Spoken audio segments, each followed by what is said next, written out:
School কলেজে regular দেখা হওয়া সেই বন্ধুগুলোর সাথে এখন আর চাইলেই আমরা হঠাৎ করে দেখা করতে পারি না।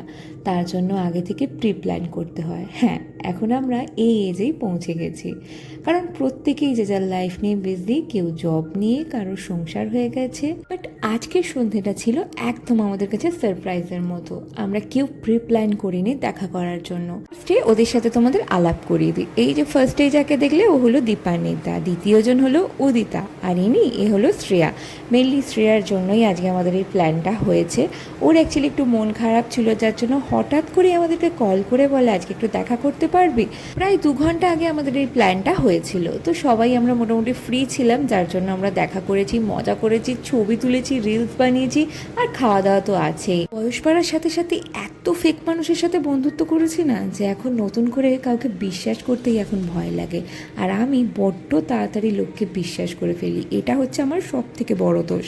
বাট হ্যাঁ, এরা হচ্ছে আমার স্কুল বেলাকার বন্ধু। স্কুলের ফ্রেন্ড হচ্ছে একটা ইমোশন, বাট আমি স্কুল লাইফে ছিলাম একদম চুপচাপ, কারোর সাথে কথা বলতাম না, স্কুলও ভীষণ কম যেতাম। যারা আমার স্কুলের ফ্রেন্ড আছে তারা এখন আমাকে চিনতেই পারে না। যাই হোক, সব মিলিয়ে আজকে আমরা একটা স্ট্রেস ফ্রি ইভিনিং কাটালাম।